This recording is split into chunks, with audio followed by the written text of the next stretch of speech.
All right. Hey, everyone. Thank you so much for joining us at RG Podcast. Joining with a very special guest, my partner in crime, Mr. Scott Williamson. I was thinking, what did you think about that beat, that opening beat? How did that sound? Is that legit? Yeah, it sounded smooth. That's legit, man. It sounds smooth. It sounded smooth. I don't want to hear that you could have done better, but could you have done better? No, not really. Better, how I feel. That's subjective. How do you have an 808? Like, I know you make music. Can you tell me a little bit about that? Because I was wondering, I heard some of your stuff. It's Yeah. pretty good. Yeah, so it's called the Roland TR 808, and that's a drum machine, right? And it was developed back in 1980 and by in Japan, and it had these futuristic sounds. Like it wasn't meant to replace a drummer at all in any kind of way. There were no genres out at the time very popular that would you could imagine using a drum machine for a rhythm bass. Mm. But as it turned out, Kraftwerk were doing their thing in Europe. Rappers in America were coming up, and they kind of wanted cheap ways to get on records Mm. without Mhm. hiring drummers, studios that could, Mhm. Mhm.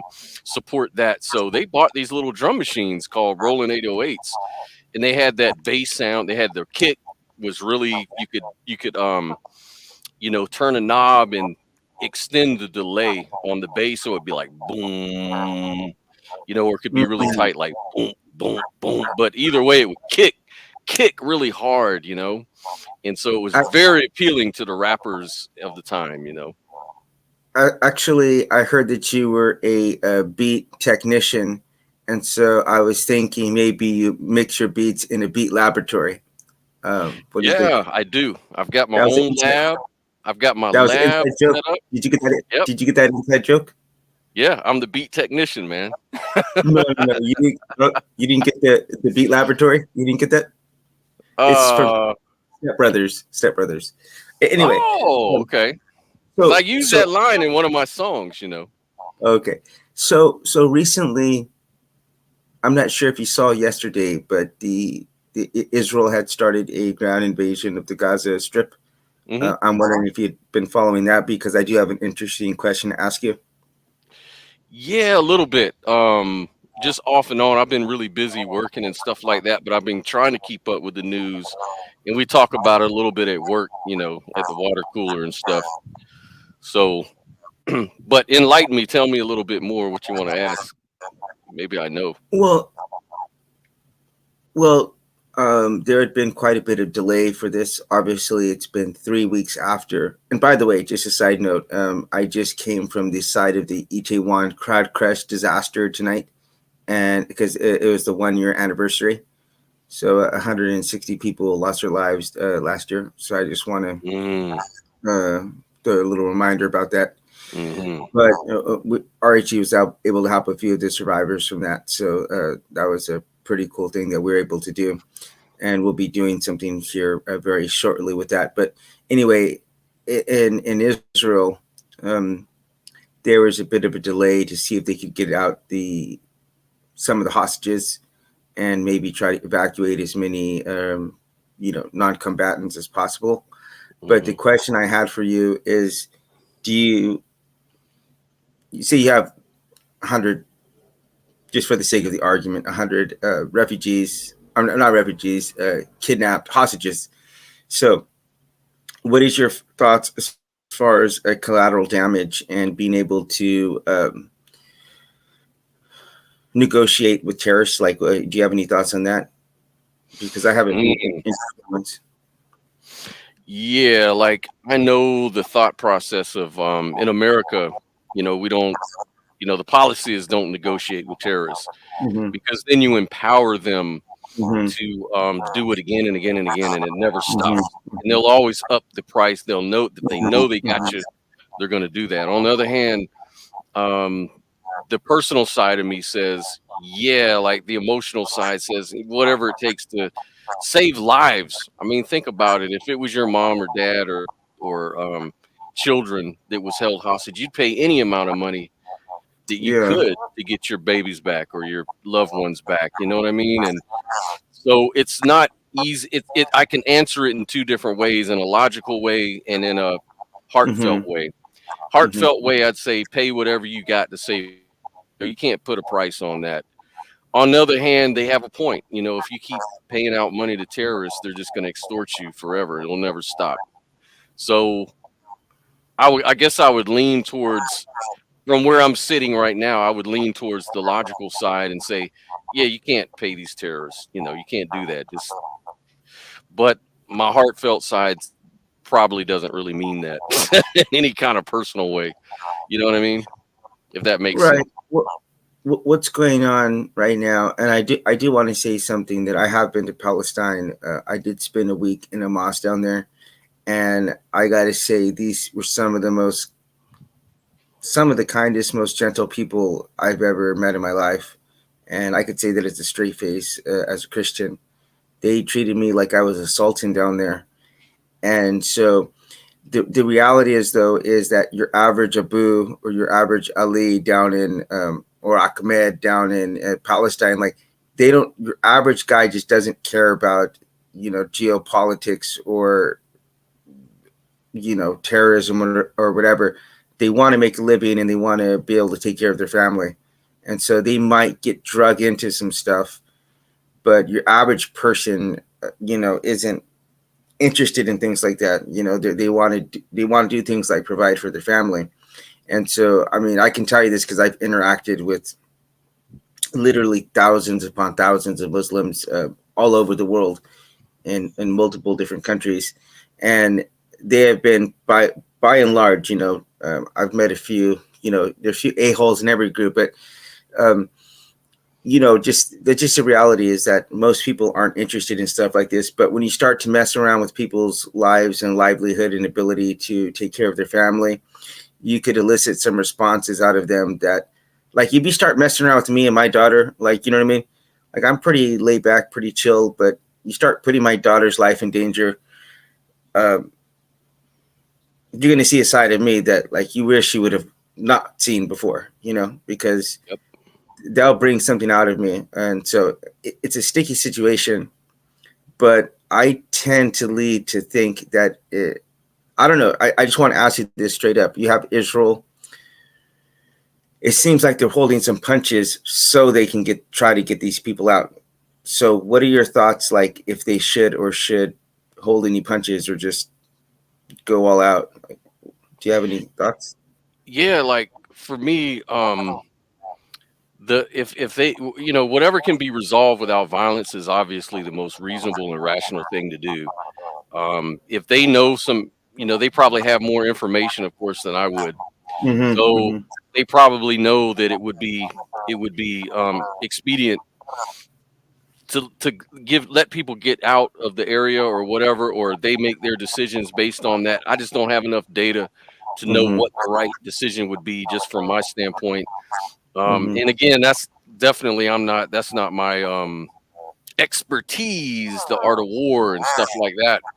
But yeah, the thing about it, Diesel, is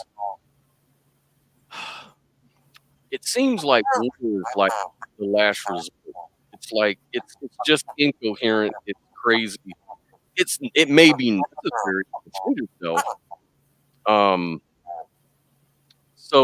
but when it comes down to where you have to defend yourself and it's no longer anymore, then it's already kind of lost. It's kind of hard to say, what's the right thing to do. You can make the best thing you can do given a circumstance, given a situation. But again, that relies on data, expertise, and all that kind of stuff. I just, this is obviously not our topic, but I do want to say, as I was taking the bus from Itaewon to Seoul Station Hmm. to come down here to my house, there was this kid who was throwing an absolute tantrum. Like, I mean, I thought someone was getting like tortured, man, because I was turning the corner. I'm like, where's that coming from? And I saw this kid throwing a fit. And as I was going up the elevator, this kid was like just popping off. And I mean, I just couldn't help but to think, but Like we expect this kind of behavior out of kids, Mm-hmm. but we're in a world right now with other adults in it, and we can't find solutions that, people both sides can make compromises and both sides can respect each other. Like I could totally understand if you're young and you're immature and you're like, like if we had a bunch of 20-year-olds running the world, like we'd be in a perpetual war. That should be expected. If a bunch of 20-year-olds were running the world, but we have leaders who are in their 50s and 60s and stuff, and we can't find, you know, solutions to this stuff. It's maddening when you think about it. But that's just something to think about. Yeah, it's sad I because do it's. want to give you a chance. Mm-hmm. Go ahead. No, good, please. No, no, no, please. I was just gonna say it's sad that we're in this perpetual war situation right now with Ukraine and Russia and now Israel and now Iran's getting involved and Mhm. even China's posted up out in the Mediterranean like, yeah, we're just waiting for what are you gonna do, America? Like everybody's just waiting on edge to defend and stake their claim in the whole situation. It is just so retarded, man. Yeah, any chance you've ever seen when they do those like 3-on-3 or 7-on-7 MMA tournaments? Mhm. I would Mhm. love to see like, okay, this is how we're going to solve wars from now on. We're going to get like our best 100 fighters, man. You guys are going to go do a round robin basically at the end. Whoever's left standing wins the war. But okay, did you get a chance to look at these questions? Yes, I did. Yes, I did, sir. Okay, perfect. Thank you very much. I was wondering if you could tell me in your own words, how would you define an echo chamber? Sure. So, like, an echo chamber is a cult like, has some properties of a cult. It's a cult like space where the believers reinforce each other's shared views, Right. like in social media, for example, or even any other private group. That's what it is, as far as I know. So I was looking for a suitable thumbnail for this, and I saw two that stood out for me. One of them was this population of people. Hmm. They're just walking about, and there's like a literal bubble around them, but they don't realize that they're in the bubble. That's a problem. It's not like they're sitting in the bubble. They're just walking about their lives, and but they happen to be in a bubble. And so that idea is okay. Well, a couple of things about it, because well, okay, well, the next one is can it be good? But the next question is that. But if you think about this for a second, um, the problem is, I mean, this is just a reality. Is that both you and both you and I are holding on to toxic beliefs as we have this conversation. That's a reality that not everyone is willing to acknowledge and to come to terms with. Because if we could interview ourselves 20 years ago, it is absolutely positive I was holding on to a lot of toxic beliefs back then, and I guarantee my 60-year-old self would go to task on me right now. So as it is, as I am right now, I know that I'm holding on to toxic beliefs, and I know I'm filled with disinformation and prejudices and stuff that I'm still overcoming. And so the problem for me is with a toxic echo chamber is that no one's going to be holding me accountable to the kind of things that I'm saying or doing. And that's the real for me that's the scariest thing is that well, I'll let you get in on that. Yeah, that's very true. I mean, um, life is kind of like it's described as a journey, right? Hmm. And sometimes in our journey, we take different paths. We might change paths. It's all part of the journey. It's not one straight line. Right, A lot right. of a lot of times, and it's pretty normal that most people take different paths in life as they gather more information, more influences in their life, and they grow. Hopefully, it's going to lead to a more positive, a more loving place, right? So always think, is it? Is it rational and is it kind? Those are the two things that I always ask myself about certain beliefs that I Mm, hold or certain things that I hear. Is it rational, number one? And is it kind? Does it have, is the spirit of this belief a positive thing? If it's not, then what's the use in it, you know? And it has to be that way, I would think. right. So, any chance you've ever seen the movie Big Fish? Big fish? Yeah, with No, Ewan McGregor. I don't Okay, think what so. about?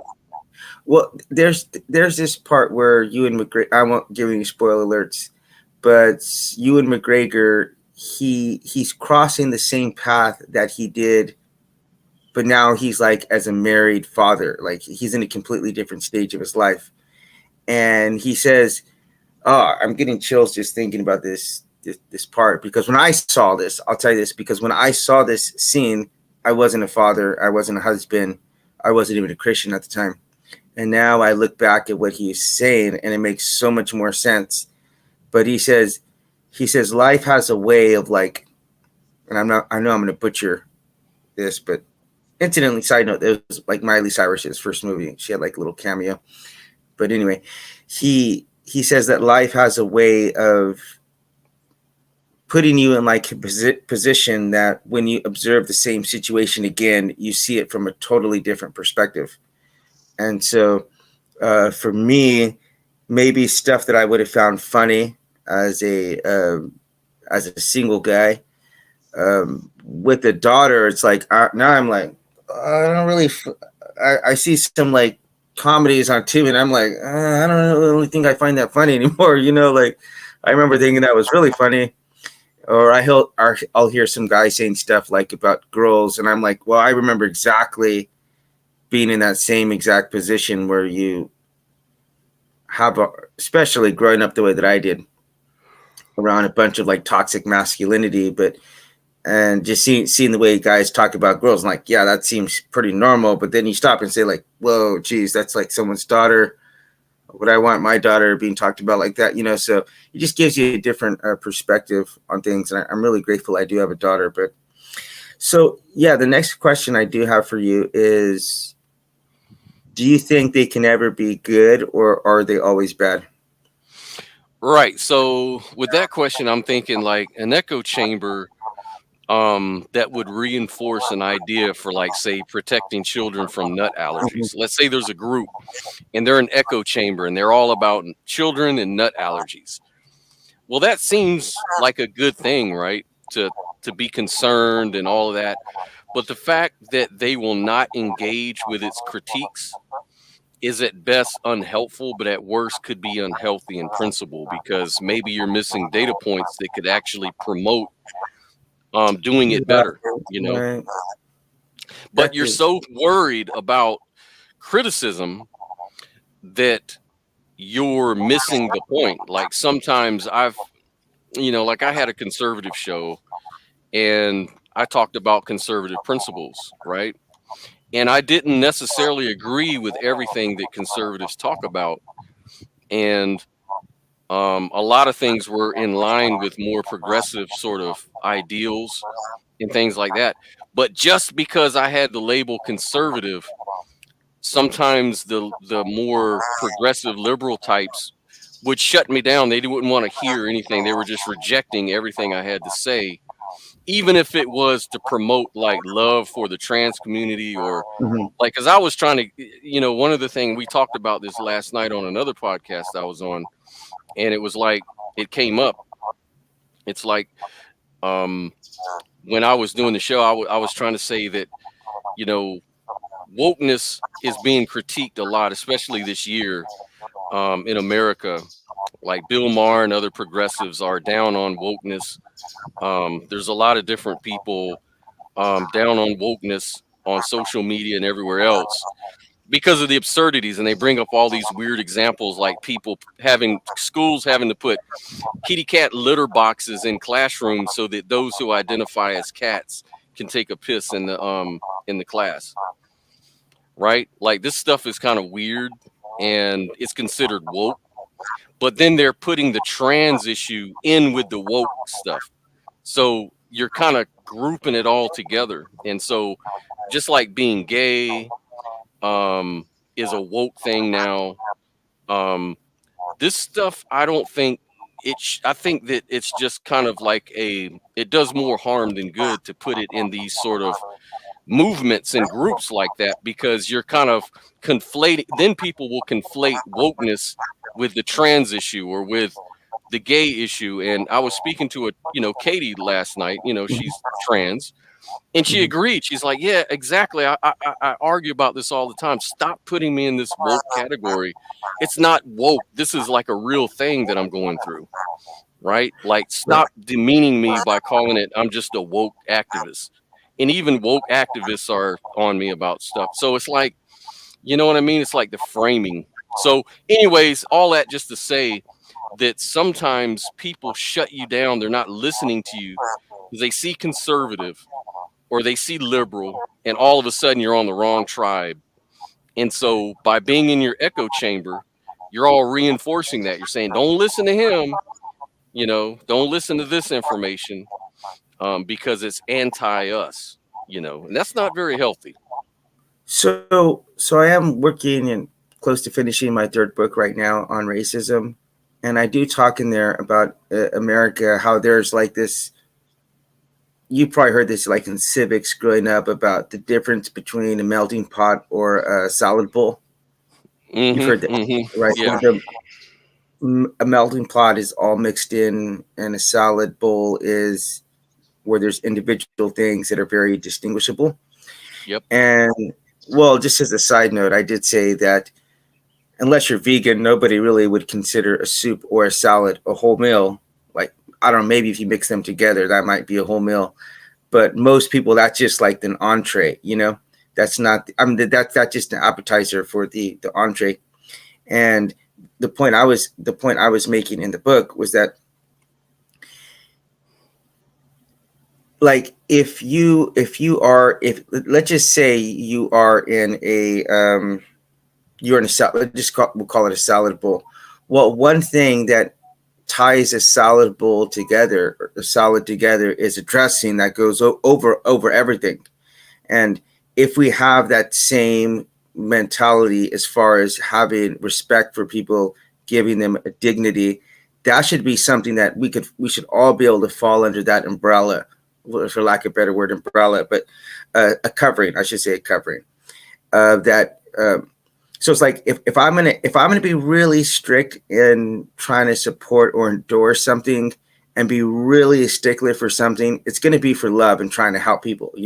It's Hmm. not gonna be a matter of um politics, trying to get into the details or theology. Like, I'm not very theological, like, deep person, but I do try to try to have some conversations. It's not like I'm a total fool, but I'm not going to go and beat someone to death um, over whatever sin that they might have in their life. I try to be as helpful and loving and supportive as from all people. And so, but I would want, like, I would love to see love, starting off with love and empathy as the thing that we're going to be having in an echo chamber, because then when we start to have the other disagreements, when we start to have areas in which we might diverge, that we can still be drawn back by that thing that's binding us together, and like the dressing, the thing that covers us. And I would love to see that as the echo chamber that we're all living in, that kind of bubble. Yeah. That just kind of reminds me, like tonight, I'm going to be doing a debate on the atheist uprising with Joshua. And one of the things that I was fearing that he's trying to turn something into a echo chamber. This is the whole basis of the debate, actually. So it's kind of good we're having this talk, because this sort of is prepping me for what we're going to be talking about. Because his claim was that there's a lot of atheists, there's a lot of people in the skeptical community. He's finding out that dirty little secret they're spiritual. So he kind of feels like that's kind of a problem, you know?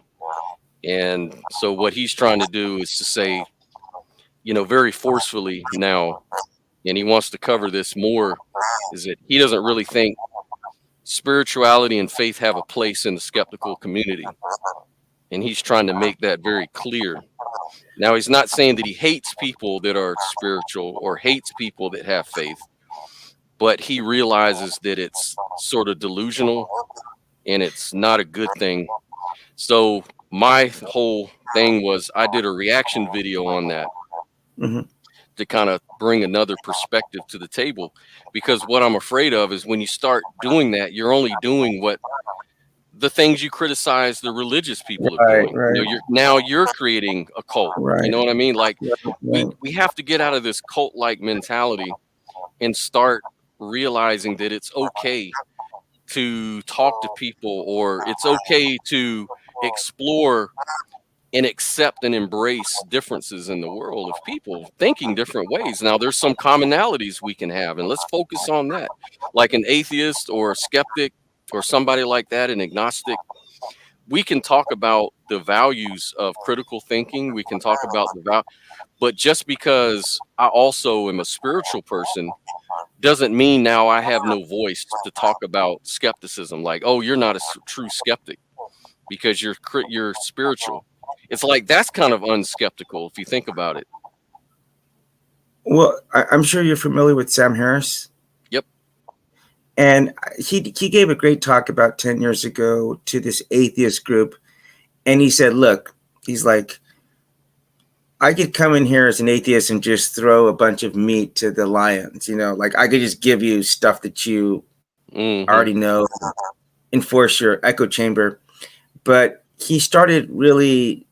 I mean, he did talk a lot about atheist spirituality and about trying to connect. I don't know. You don't have to call it spiritual, but like Hmm. with trying to find some kind of transcendence, you know. And I, from him, from being a neuroscientist, he approaches it mostly from like a neurological standpoint.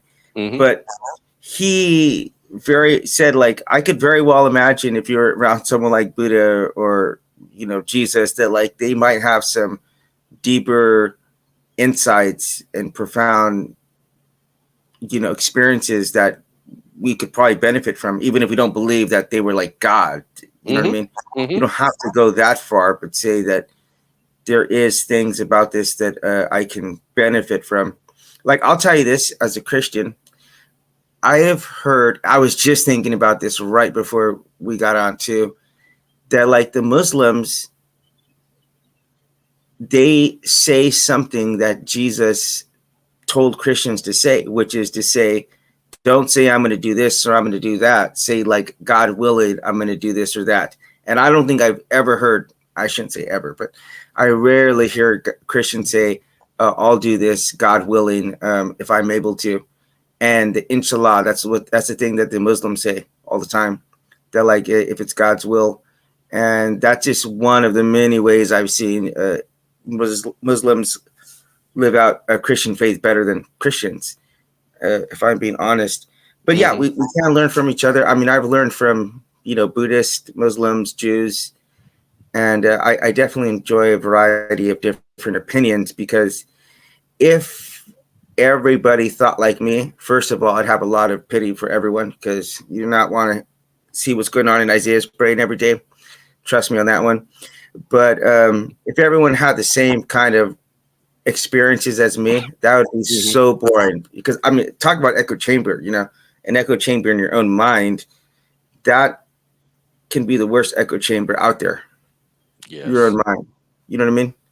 absolutely. So that's just at the end of the day, we we always looking for the enemies outside, but many times the enemy is sitting right It's in the always middle. right there.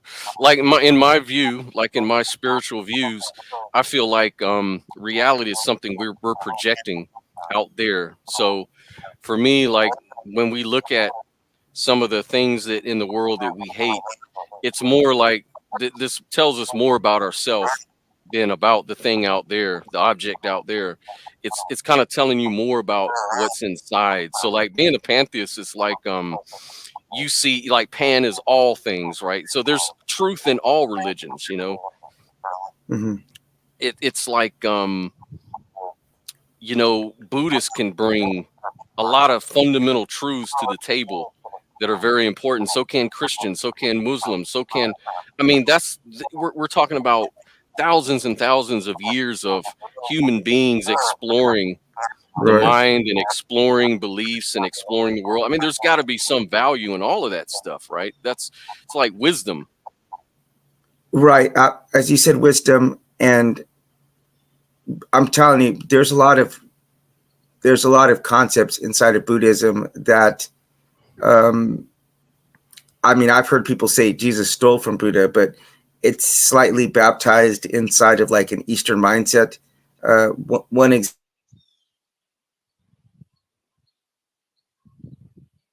Uh-oh, you froze up, sir. don't worry about the snow on your neighbor's roof when your front door is dirty. And so, this idea inside of Christianity is you're trying to look at someone's problem. Actually, you have a worse in your life, in your own life. And but it's so much easier to see that in other people, because it's blind spots.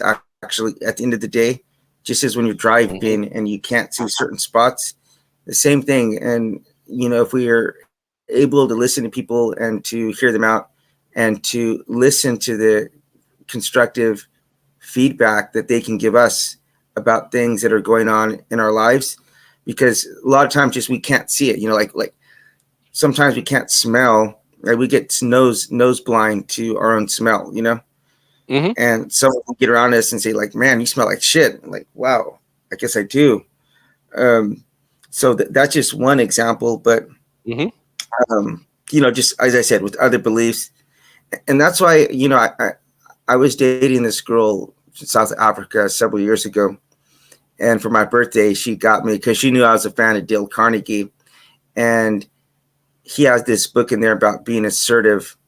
And because I was like used to getting walked on over like a doormat, and he was talking about how to be assertive and how not to let yourself get taken advantage of. And Hmm. one of the things that he was talking in there was about to try to understand like who you really are, like objectively, not Hmm. from your own perspective. And so he says he gives this example of how to go about getting honest feedback from people. And he's like, have a friend of yours create a document where he can give it to 5 different people like in your life, and then he could like shuffle in so they could do it anonymously. And so you could actually genuinely get what people actually think about you, because Hmm. we know how we think about ourselves, but if you were to actually understand how other people see you, I think it'd be pretty disturbing for your average person. You know what I mean? Oh yeah, yeah, yeah, yeah. I've done that. I've tried to. I reflect on that all the time. It's like a form of self awareness where you try to build your self awareness, and kind of see yourself as kind of like an avatar within a Mm, game, and other people are observing you. Like, can you see yourself from that perspective? Like, can you see yourself as a player in the game so that you can kind of maneuver yourself a little better in life? Because let's face it, a lot of our successes and failures are due to how people perceive us. And while it may be true that when I say certain things, I don't really mean harm, they can be harmful to other people, right. or they may sound idiotic to other people. So Hmm. like when I am in like it'll be a challenge. Like if I'm in spiritual groups and I like to talk about my views, I'll use spiritual language, but I can have that exact like we did last night during the after the show was over, and I was talking to two atheists. We were talking the same spiritual topics, but they didn't even know we were having a spiritual conversation because they we framed it in different language. But we Really? were still conveying the same message, you know, the same ideals, the same ideas. You're gonna have to. we have to go into.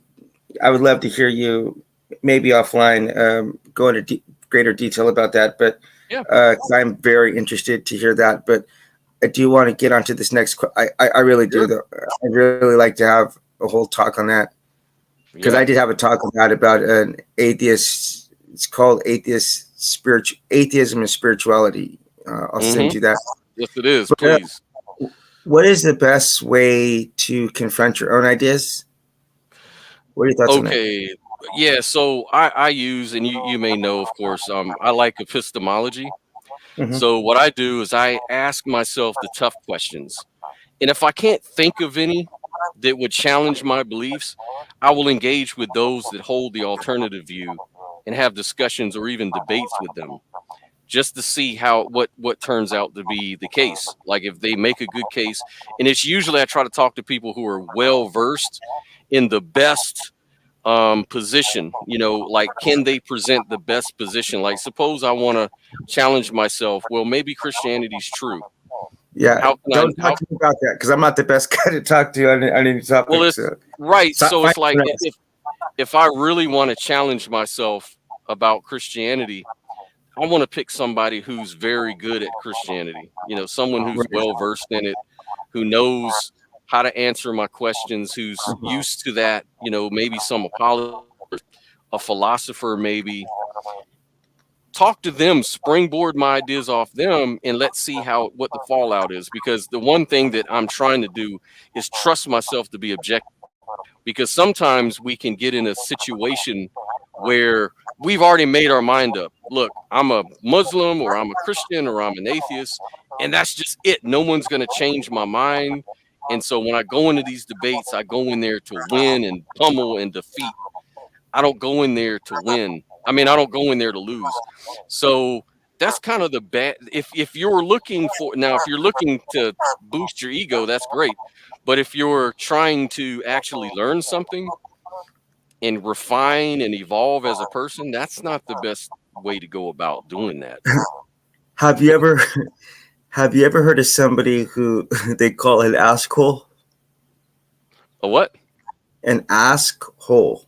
Oh, an asshole. No, I never heard that one, but I'm gonna have to use So, that. so no, this can come in two different ways. Is one, it's when you ask someone like an advice on something or their opinion on something, and then they give it to you, and then like it's not what you wanted to hear, so you just like you basically don't give their opinion any credence on a matter. Or two, like let's just say, oh, what do you think about this girl who I want to date? And then they give you the honest opinion about her, and you're like, oh, I'm just gonna, you, you Hmm. don't, you don't Yeah, really yeah, listen. yeah. Or, Almost like or mansplaining.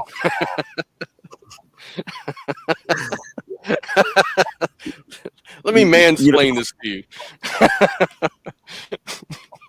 it's a funny side note. I'll get back to this point right now, but about being an asshole. But I was just hearing like a pundit, and he was talking about girl math. Have you ever heard about that?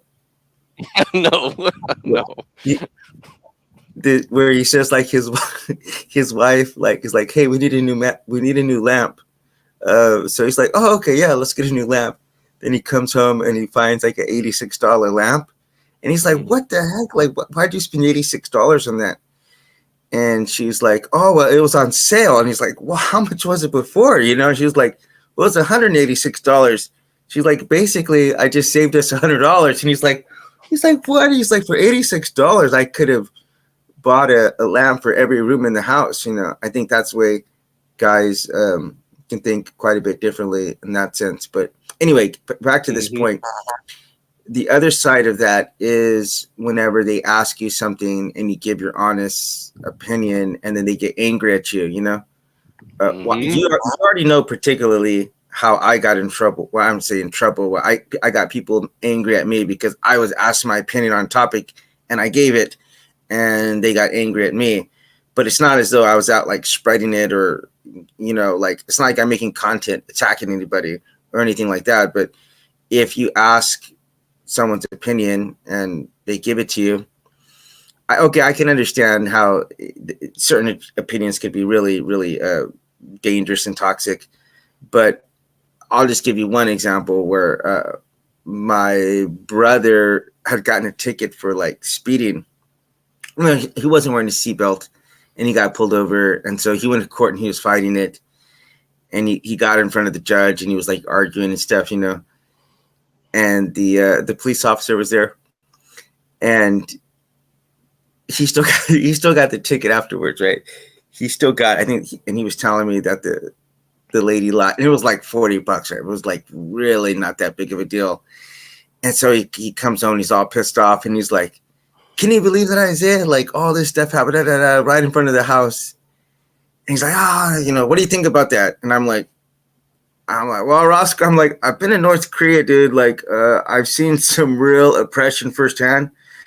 So you popping off on something like this, where the kind of stuff I've seen around the world, like, this is like nothing, dude. I'm like, you know what I mean? I'm like, I think if I were you, I would have paid the $40 and just gone on my merry way. I wouldn't have got, especially where I'm at right now mentally, things like that where I could either make a really big deal out of something or just let it slide. I'm going to let it slide, and just, if I got to pay an extra $50, I'm not even going to think about it.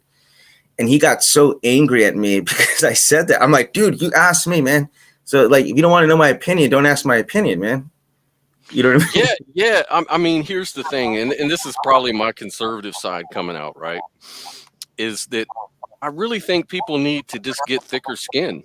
And this has everything to do with these echo chambers, and it has everything to do with when we talk about stuff.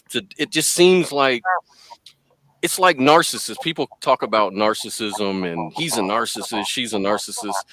My opinion is, ideally, a narcissist is never really a problem for you because, if you know who you are as a person, no matter what a narcissist says about you or thinks about you, it doesn't really matter. Just ignore them and walk away. Like, it doesn't really matter. I mean, it sucks, and they should be able to take it back. Like, you should be able to dish it out back, and they shouldn't get offended if they're engaged in you in that on that level. But people have become victims. We have this victim mentality where they think everybody should cater to their feelings. And the thing about it, my advice to my son, for example, is look, the world doesn't give a fuck about you, man. They really don't. They don't care about your feelings. They don't care about your situation. They don't care about what you're going through.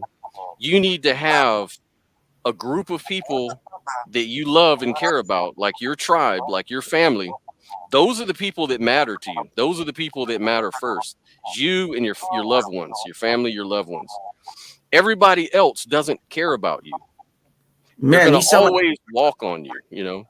you sound like Rocky Balboa when he starts chewing out his son. He's like, the world's a rough place. It's Yes. going to shoot you up. It's going to walk on you. Like, yes, he was right. So you mentioned a word right there, and I do want to keep it's really right into the next question, because you said tribe. And one thing that I found with doing this podcast and talking to, I don't know, I must have talked to 40, 50 atheists at this point, but I've heard this idea of tribalism come up quite a few times. And that, for me, this is what I find the most troubling from either side of the political spectrum. Because you mentioned something about conservative, whatever. I'm somewhere right in between, in leaning left, but I think I would never call myself a Democrat because they have a lot of bad ideas. And like, in my opinion, Republicans just have slightly few more worse ideas. So it's like neither side is a good idea. It's like, what do you want to get? What do you want to get stabbed with? A samurai sword or a rusty machete? As long as the rusty machete has Jesus on it. Preferably, I'd really like not to get stabbed. That's my number one preference. But anyway, the idea is that, both of these sides are messed up. But yeah, I was just telling my dad, like, yesterday about this, this is just one example, and this is not to pick on her or Trump, but are you familiar with the Lori Bobart story? What went down in the movie theater? Like, she was messing around with the guy in the movie theater who was a Democrat, she's Can you hear me? I think you froze up. I don't know who's frozen at me or you.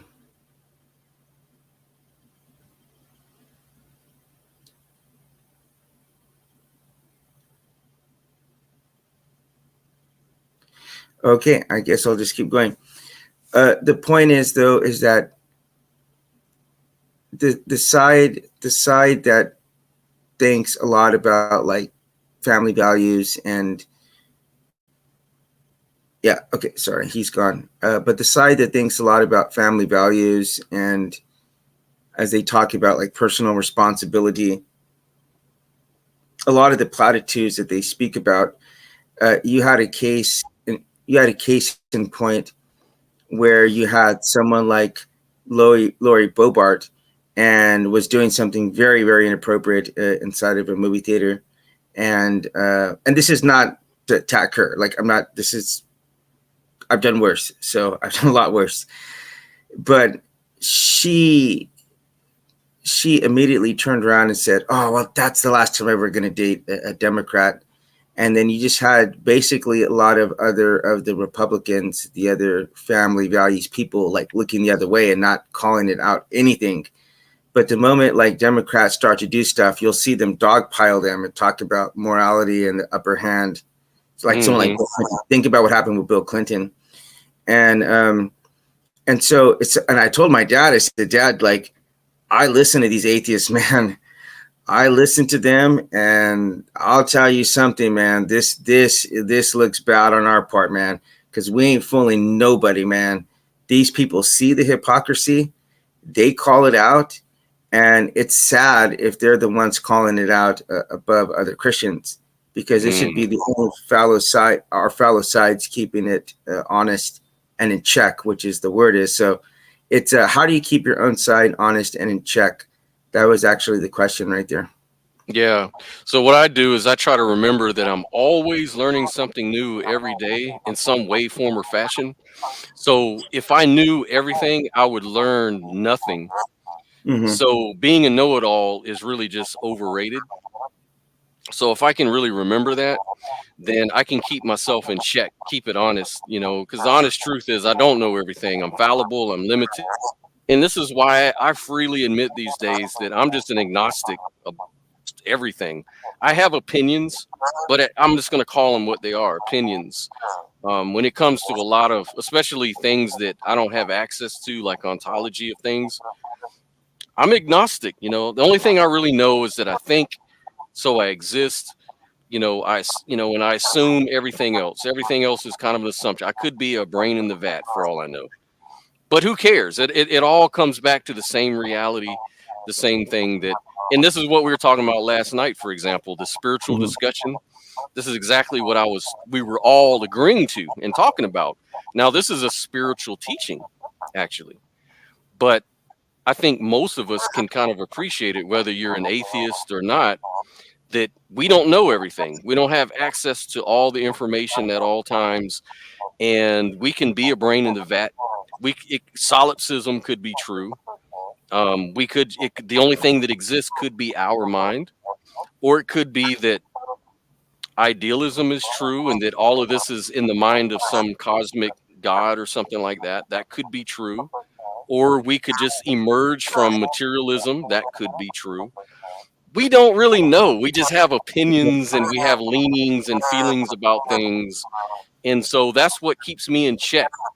And this is why I say echo chambers don't work for that, because they don't keep you in check. They pretty much reinforce, as long as you're carrying the party line or whatever, they're going to reinforce you. Right. And that's okay. So I grew up extremely conservative, like home, as far as like mom was like, oh, you can never drink. If you ever get a tattoo, I'm gonna carve it off you. Like that's why I got freaking tattoos all over the place. When I've got probably like $2,000 worth of ink on me and five Mm. piercings, and I don't really think I would have went that extreme or that hardcore with drinking had my mom not been so like utterly hardcore like Puritan, like even Mhm. gambling, dancing, basically anything that people have fun with, like we couldn't do, like you know what I mean? Like and I don't know, they pull out all kinds of stuff in the Bible that I'm like, it's just Christian now. I'm like, I don't know where in the heck you got that we couldn't celebrate like Halloween, like to me as an adult now, the idea of trusting my neighbor, to taking my kid to my neighbor's house and saying, I trust you to give my child some Kit Kats or whatever, that is such a sign of solidarity in the community. And the fact that I could have other parents come to my house and, get some lollipops or whatever. That to me is such a beautiful thing. Like I was just Yes. thinking about this too, about th- that that fundraiser that they do right before the election, where basically both candidates just rip each other new ones, like they Mhm. totally roast each other. And I thought, man, America's got a lot of things wrong, but the mere fact that we could sit together and like mock each other and ourselves, like Yes. that is something so beautiful about democracy. And it's the same thing. Like I generally don't know where it came from. I don't. It blows my mind. It blows my mind to this day, because that's something I wouldn't want to. I'm a father now. I wouldn't want my daughter to feel left out. Um, and I would want to be able to take her and be able to see my neighbors and look them in the eye and know that she's going to digest something that's, I absolutely love the idea of that. So there's so many things that my parents would talk about, like even like this stuff that's so weird. Like I'll go to church here and like I'll be wearing Mhm. sandals and they'll look at me and they're like, really? Like you're coming in here with sandals? And I'm like, yeah, I'm pretty sure Jesus wore sandals too, man. Like, pretty sure Jesus, like if you saw Jesus, I do not think he would be in here dressed like you. I'm almost positive from reading that Bible that he wouldn't not be in here with a 3-piece suit. I mean, he'd probably have tattered jeans. You know what I mean? He definitely wouldn't have a. Mhm. He'd be taking the bus there.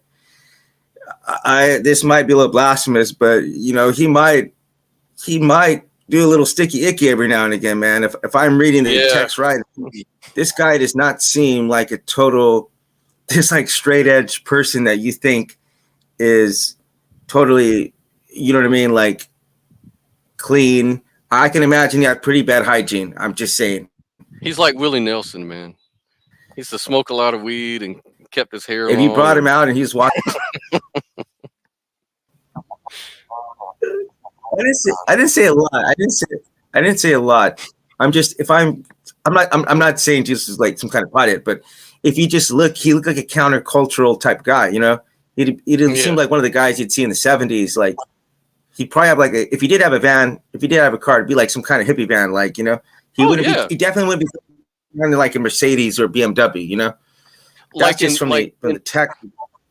yeah, like in his world, he was definitely a hippie. I mean, and can you imagine all the conservatives and Republicans would hate Jesus if he was Oh yeah, alive today. For all the things he talked about, love your neighbor, love everybody, you know, all of this soft language, all of this, tree hugger type of stuff, they would hate Jesus. Jesus was, dude, they would call him a communist demon. It's just ridiculous. Like, this is what I'm saying, but people, I don't know. I could no, go I on. get that. And for me, it's a bit of a rough line, because the thing is I am friends with trans people, and Mhm. I positively believe that he would be someone who was loving and helping trans or gay or bi or tri or non-binary or whatever the heck Yep. someone was. It is a little bit harder for me, because it's a hard line to try to navigate between not being totally okay with someone's life choices, but on the other hand, like still saying, look, I'm not okay with my life choices. There's plenty of things I do in my own personal life that I find that are immoral. You know, objectively speaking, I would be mortified if my daughter was next to me and understood everything about the situation. Hmm. And that's just a brute fact. I could dodge that. I could hide it. I could lie about it, but that's just a reality. And having a daughter has made me strive to be a better person. But I've also realized I'm far from the kind of person, one, that I see in the Bible. But even discount the Bible for a second, even if I didn't know anything about the Bible, like inside of my own conscious, things that I know that are right that I should be doing, and things that are wrong that I still do anyway. So I, I having that, and this is the conversation I was having with my dad. I'm like, Dad, it's just like there's things I realize and I recognize about myself, and it informs the way that I deal with people. You know, it informs the because I don't see someone like Lori Bobart or Donald Trump or any of the gays or whatever. I don't see someone like, oh yeah, you da da da da. But I'm like, I start first and foremost with looking at Isaiah Diesel. You know, I'm persona non grata. I'm enemy number one. So I always start there. And I do want to say just about as far as keeping your side honest and in check. I think, I guess, just to say this, just use the same standard across the board, man. If people are being abusive, call it out, man. Yeah. If they have an R next to their name or a D or an atheist next to their name or C for Christian and they're trying to hurt people, like address it. Mm. Man. Address it. Don't let the sun go down without doing the right thing. So confront it wherever you can. That's right. I think you did that to Darth Dawkins, Gary, his name's Gary. Gary. Yeah, but go ahead. Interesting. Yeah. It's yeah, you're right. I mean, there's something to be said for having a thin skin. Like, we should be able to take criticism. But the thing about it is, I think beliefs, whether they're atheist beliefs or they're theist beliefs, those deserve to be criticized and destroyed if you can destroy them, but not the people that hold them. Like, you shouldn't attack the Right. people. You can criticize the beliefs in the philosophy and try to explore it. I mean, with respect. I mean, I kind of agree with Peter 3, what is it, 3:15? Always be prepared to give an answer to everyone who asks, to give the reason for the hope, but do this with gentleness and respect. That's Right. the key. Do it with gentleness and respect. We can disagree about my hopes, and we can in my epistemology and my beliefs, but be real, to me as a person.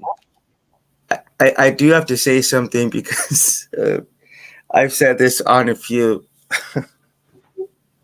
I've said this on a few podcasts, but I was doing another podcast with you, and you were talking about your belief in epistemology and about like sound thinking. You're like I want to destroy religion, but with sound thinking and with kindness. And I'm like, Yeah, that is exactly the way that I feel about atheism. Like yeah. I want to curb stomp atheism into the ground, but So using do I. compassion.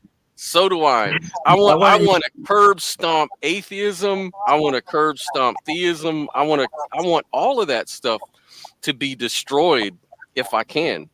Now, if I can't, then I've learned something.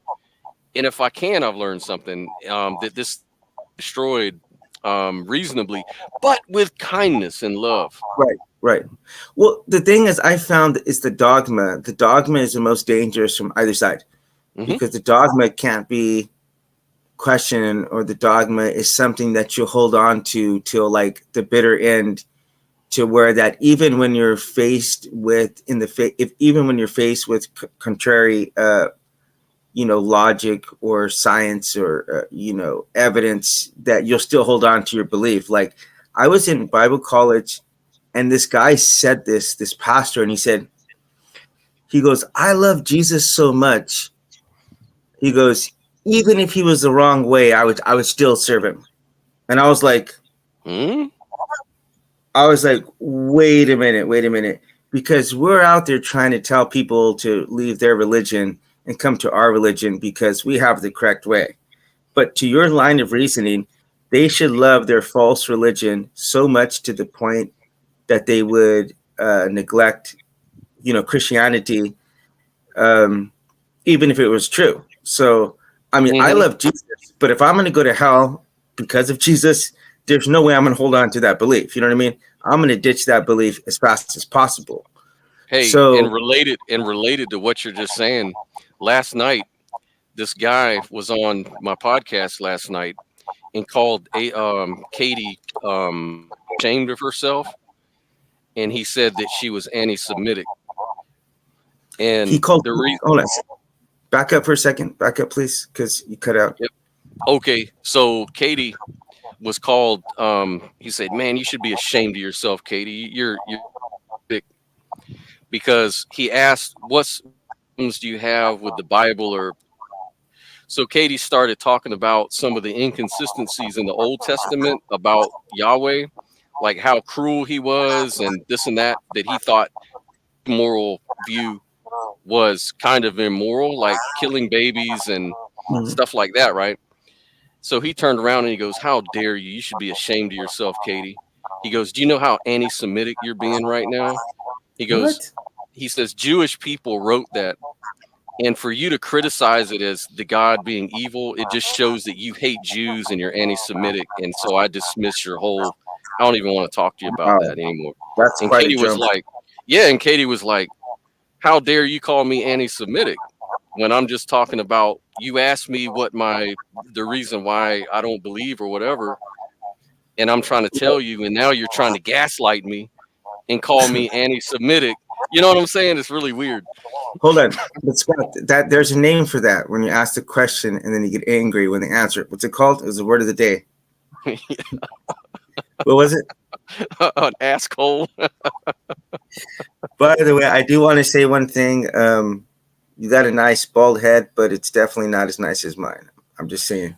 But we were Just talking saying. about determinism last night, and somebody said, um, if me and you put our heads together, we would be determined to look like somebody's ass. Oh my God. Scott, I'm going to get to this last question right now. Jesus Christ, man, that was bad. Yeah, dad jokes, bro. Oh, yeah, but it's probably true. Actually, there's this funny picture with this guy, like he has his head down, and when you look, he has a bald head like me, and he has his head like this, and it really does look like a butt. And you got to look at it for a second. And you're like, wow, okay, okay, I see. It's pretty funny, but okay. This one's interesting. This question is, how does one avoid fake news these days? And I do want to preface this because someone who I do listen to quite frequently, because I do want to throw this out there. I'm someone who likes to listen to both sides of the aisle. I like to listen to left wing guys and I like to listen to right wing guys and try to find the truth somewhere in between. Like, Hmm. I think both sides, when you come off with extremes, is wrong. And Right. well, I do want to comment on one other thing. So she says atheism has no dogma. Well, tell that to a lot of atheists because I would not agree with that comment right there. We might I need to would have a discussion. say, I would say right now, just at the face, and I may be wrong, and we can discuss it. But I think atheists can be dogmatic, but atheism, if we just take if it's a definitional thing, so if we say by definition atheism is just the non-belief in gods or deities, that's not necessarily a dogma. It's kind of like a description of some people. It's a But atheists can be dogmatic. I know that 100%. well tribal. I Or mentioned tribal, briefly yeah. tribalism, but okay. So I do want to talk about one other thing. You familiar with Pac-Man? Pac-Man, the game. David David Pac-Man. Oh, David Pac-Man sounds familiar, but remind me. He's a Jewish, extremely far left wing guy, probably 2 or 3 million subscribers online, Hmm. and he's to the point he's so gigantic where I mean like people like I mean, I've seen him do interviews like with the vice president and stuff. Like, I mean, he's just that massively big. Anyway, but he's one of the guys that are like just so extremely far left in that, like, well, you know, I talked to another atheist who's told me he listened to the Fox News, and I said, what do you think about Fox News? And he said, well, I'm very confident that they're going to give me the right wing perspective, and so I'm grateful for that. So anyway, I'm someone who likes to listen to everything, right? I like to Hmm. be try to be fair and balanced, try to listen to both sides. And but this guy specifically, he always talks about this app or website that he uses where it allows you to go and check out, like, let's say like this Hamas war that's going on right now, right? It will allow you it will allow you to see who's promoting what elements of this, you know, this topic, and what they're admitting and how they're being biased in it. So like this, all it does is it tries to remove the bias out of reporting. You know, like so it's not promoting either side. It's just showing which side is being biased as they're reporting this, and like what kind of stuff are they leaving out. Have you heard of anything like this before? Um, Not really. Do you get what I'm saying though? Yeah. Oh, absolutely. So But it's a point to try to avoid fake news. But go oh ahead. yeah, you're in the no spin zone, man. Hmm. You're like Bill O'Reilly. You know, don't be a pinhead. You know, um, fair and balanced. Ground That news. was Yeah, that's Sorry, keep Fox going. News. That was the Fox News tagline. You know, especially in the Bill O'Reilly show, was it was the no spin zone, Right, right. and then he would go on to spin all this news and shit. But I think that in a big way though, I Okay, so CNN will give you the liberal view, and I do think that Fox News will give you the conservative view. But like with anything else, it's not going to be universal. You're not going to really represent everybody necessarily. People are free. You know, reasonable people can disagree. You know, but I think you're right though. I think that if you want to learn something, you go to the source. You know, you go to where the ideas are being loudly expressed. You know, but again, reasonable people can disagree. So, does that make any sense to you? so yeah, well, hold on. You just said reasonable people can disagree though, but you can't really disagree with facts, you know. And Oh yeah. I think Donald Trump, for all the horrible things we can and do say about him, one of the things that he said, which was absolutely beyond brilliant, was calling out the fake news, which was many times, unfortunately, true news that he just didn't like. So he labeled it as fake news. But um, no, but seriously, on a real note, that I learned this in middle school. That my teacher said, half the truth is often a great lie, and she gave this example of, because I remember no one in class was like, "Well, what are you talking about?" She goes, "Well, let's just say that, you know, you get out of school." And then you ask, and your mom asks you, "Oh, where have you been?" And you're like, "Oh, I went to the library to study." And let's say you went there for like 30 minutes, and then you went to the arcade for like 3 hours, and then you came home. Well, like omitting the fact that you went to the arcade and only mentioning that you went to the library, it gave, although it's technically accurate, it gives a very biased opinion about what just happened, you know? Hmm. Uh, so so, and it is surprisingly shocking how much you could do this with statistics. It's fascinating. It is absolutely fascinating. You know, they say there's um, a, a white lie, a black lie, and a statistic, because you can manipulate statistics to do all kinds of things. You know, it depends on how you're what what things you're counting, what things you're omitting. But you can manipulate them to do all kinds of stuff. You know, that's why if Oh you ever yeah. listen to these debates that they do, um, these like presidential debates, and they're quoting all kinds of statistics, and you're like, there's no way this could be true, and this what this other guy's saying is be true simultaneously, you know. Right. But they could be emphasizing different studies or different segments of the population where, you know what I'm saying. Oh yeah, So yeah. I mean, people.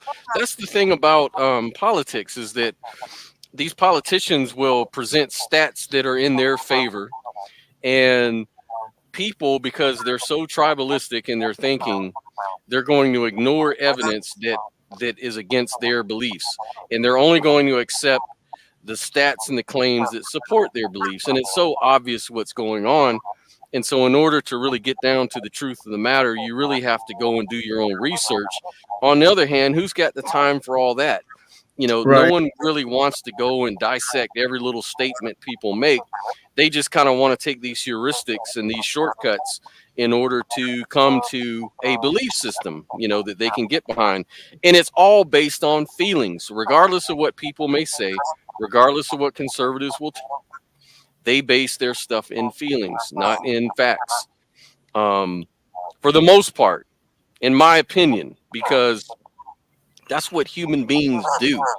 We believe things because they feel good. If you're like a skeptic, motivates you is to feel like you're smart, hmm, like you're doing the smart rational thing. There's a feeling attached to that, like, oh, I feel. Some people want to just be the smartest guy in the room, and so they're like these contrarians that just want to disagree for the sake of disagreeing in order to look like the smartest guy in the room. Well, there's a feeling that motivates that. Maybe they're insecure about their intellect, or they want attention or something like or the that. And Johnson, yeah, or the psychobabble the Johnson. people to death. Say that again. I said, or the Johnson. Yeah, or their Johnson. Yeah, that's always a big issue, especially with me. I don't I know. have to. I always I, have to keep that in check. I've got a pump, but anyways, that's your not mine.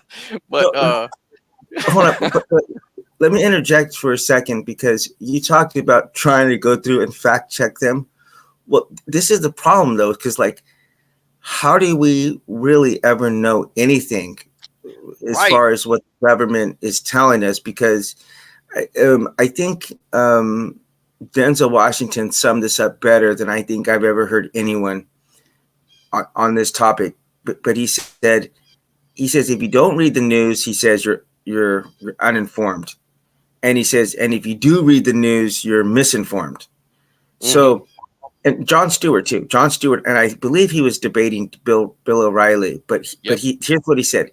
He said because Bill O'Reilly was telling him that he thought that all the news was liberal and that they were biased, and he and John Stewart, who's an absolute genius in my Mm-hmm. opinion, but he says he goes you're absolutely right that there is a bias, but the bias is for sensationalism. It's like it's the thing that's going to get the most clicks, that's going to Mm-hmm. get the most attention. And so if you have to ignore certain relevant details, or embellish other details as well, you want to get the thing that's going to be the juiciest, that's going to get people looking the longest, because in this day and age, attention is the strongest currency in the world. Mm-hmm. you know Even more so than information. Having people's attention where they're sitting there behind a screen, that's worth a lot to people. Oh yeah. Oh yeah. And who's gonna fact check the fact checkers? Right. I'm actually kind of sad we did this podcast. Now that I'm thinking about it, man, it's quite depressing. why, Right? why Like, you say that? Huh? how do we, like, okay, so Israel just blew up, they took down communications out of Gaza. And I guess they said one of the reasons to do is so that they could surprise the terrorists, one, and two, so that they couldn't, give up locations where they're at or whatever. Mm-hmm. But a lot of people would see that and say, well, you clearly don't want people taking videos and pictures of the kind of stuff that you're doing. So Mm-hmm. you have a situation like this, and unless you have some kind of PhD in like Middle Eastern studies, like there's no way you're going to have a glimpse of understanding of what's actually going on here. because this is a really complex topic that Hmm. is rooted in hundreds and hundreds of years and has a lot of different actors in there, a lot of history and a lot of actors. So people who think that they know what's going on from either side already know. If it's just your average Joe Blow on Facebook, I already know that they don't know what they're talking about. It is complicated, but on the other side of it, it's like, and this is not against Israel, but like any government is only going to let out the stuff out that they actually want to get out there. You might have like WikiLeaks where stuff gets out there that they didn't want out, um, or Snowden. You know what I mean? But there's Hmm. a lot. Think about how much stuff governments are holding on to that they don't want us to know about. Right. Oh man, it's crazy. I keep up with these UAP, the issue with the unidentified Hmm. aerial phenomenon that's going on. You got all these high level um government officials and people who are in the know, who are in on these projects, that are now blowing the whistle on, oh, there's this backwards engineering going on, and we've got these UAPs and this and that. And the government is always like, they're not denying, but they're not gonna, we need to look into this. And then nothing ever is done with it. And, and a lot of people say, oh, well, it's just bullcrap. They don't want to have any UAPs. There's no such thing as anti-gravity devices, and all these other things are probably just geese and birds and balloons and stuff, or gas, you know, s- swamp gas, stuff like that. They can explain Swamp away. gas. Yeah, I mean, it makes sense. I mean, swamp No, gas exists, but they try to come up with these lame excuses um, to discount the eyewitnesses of professional seasoned pilots and people like that. mhm. And so, who are you going to believe? You're going to believe the government, or are you going to believe these officials who are no longer, who are now blowing the whistle on the whole thing, right? But the Mhm. thing is, one side stranger, because it's like aliens, little green men. That's just a little too far fetched for me to believe. And so people kind of like get turned off from that kind of stuff. And so it makes it real easy for the government to promote whatever they're really doing. It could be a psyops. It could be that they're actually developing this high tech stuff, and they're just throwing all these UFO UAP as a distraction, from what's really going. I have heard that exact thing about Roswell. I've heard that Yeah. exact explanation, what you just said right now. Yep. So that would be interesting. But Yeah. anyway, And go ahead. oh, I was just gonna say, yeah, it's just the same old game being played, and it's not just on the UAP issue that I'm making. Is that that's just one example. The government, like you said, the government can hide all kinds of stuff from us. That's their job, security, national security. Hey, you're really outside? Yeah. Hmm. Yes, Wow. sir. Okay. I thought that was Yeah. a screensaver. Oh, my backyard. So you're in Florida then? Yep. So you going to Santos? I heard that Pence just dropped out. This. Oh man, I think the best thing he did was when he put in the school textbooks that slavery is really good for black people. And I don't know why people got so upset about that. It's obviously true, right? That is so ridiculous. I mean, I think that's part of the reason he dropped out. Like, I don't understand how, this is a very conservative state, mind you, very extremist. There's a lot of weird people here. And so, this kind of shocking bias statements like slavery was actually a good thing, that kind of stuff, people like that. People like that here. So And except for black people, of course. wait, you're saying DeSantis dropped out?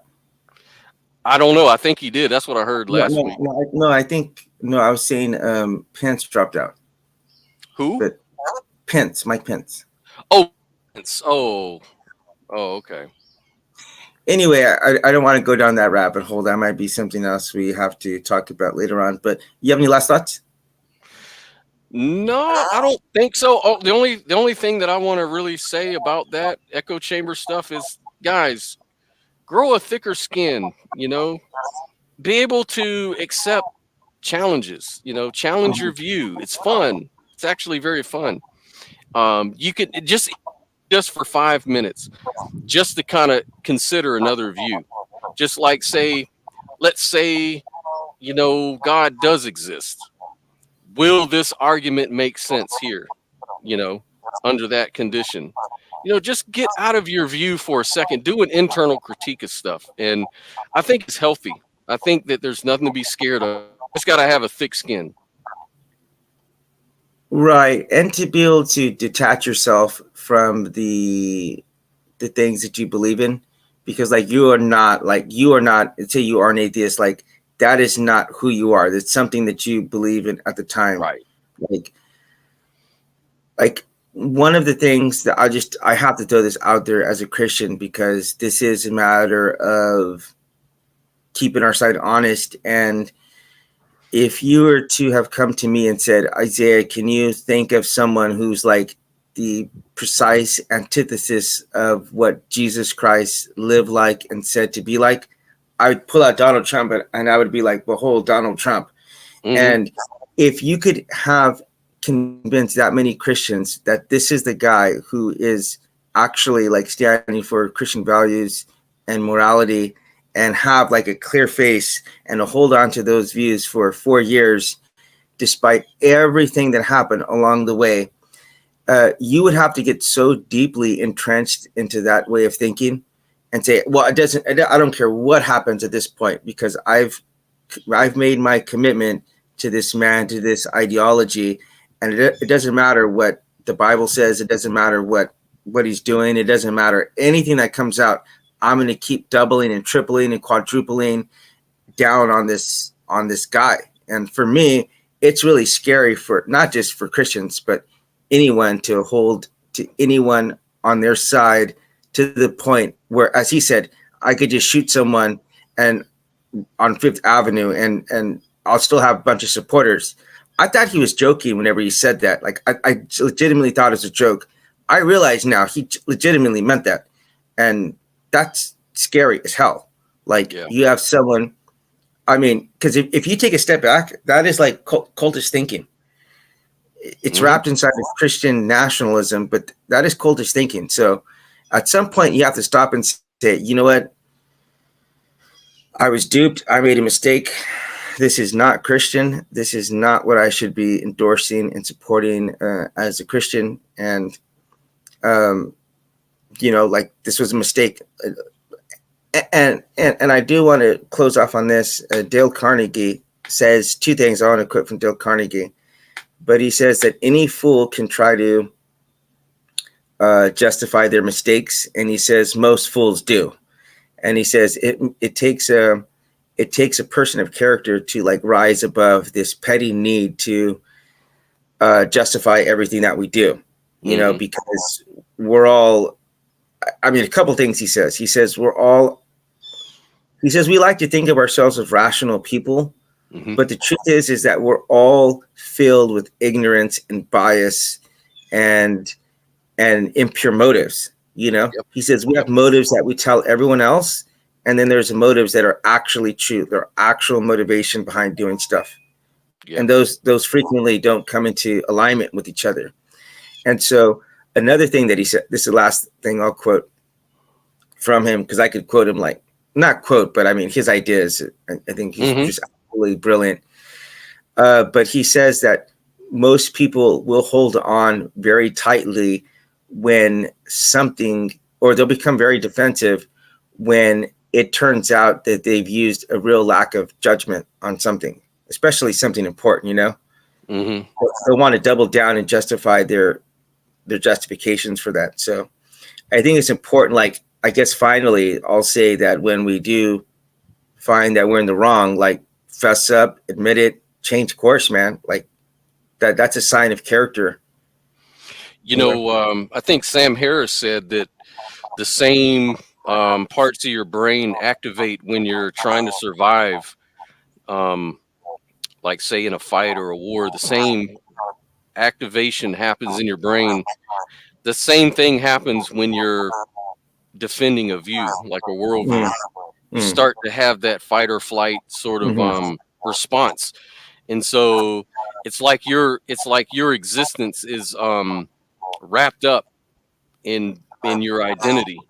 So if somebody's attacking your belief, it's like attacking them, and so they're going to fight to survive. They're going to fight for their life to defend it. And if they fuck up or screw up, sorry, um, and they make a mistake, like you said, they're just going to double down. So I Quadruple. agree with you. Yeah, quadruple. And it's the same thing with all sides. Like we can't special plead for one side over another. Like some Yeah. people could say like, well, that describes the Republicans 100% or 50% or whatever. Well, that Right. Right. describes liberals 50% then too, because Yeah. we're all human Absolutely. beings. Hmm. We're all in the same. It's just you can't see it because you're inside your bubble. If you're inside Right. your bubble, you will never see it. It's so easy, like Jesus said, you're pointing at the little stick in my eye when I have to pull the doggone rafter out of your eye. Like, Yeah. it's like that's words of wisdom. Yeah. That's a really good point. And I do. You were talking about your music, and I do. I think I got a line that you should include in your next song. Oh, please, You ready to hear please. it? It Yeah, it please. goes. I got an 808, and my rhymes are great, and I'll be home all weekend because I can't find a date. There you go. I'm gonna put you on the track. Matter of fact, Hey, I've got the sound clip right now, so okay. I'm gonna plug that. I'm gonna plug. Hey, but seriously, thank you a lot for your time. I think you're level headed. I think you're very level headed, and I, I would say I don't always agree with you. I don't always agree with myself, so I can't ever say, Yeah. "Oh, I don't Don't always." listen to any. I always tell people don't listen to anything I have to say. Just take them as what they are. They're just opinions. And anything challenge me. That's the only way I'm going to grow. Right, but I mean, you should know this that the Bible says that iron sharpens iron. So you have actually my knives are dull right now. I got to go get another like a sharpening thing and make it sharper. And I think if we could start seeing each other like not as enemies with different opposing views, but a way to sharpen and refine the things we believe in, and to Hmm. help another person out wherever they are, I Hmm. think we'll be in a much better place. But we have a lot more talk to do. But yeah, again, thank you for your time. Stick around for 1 second, and I'll leave you with this outro.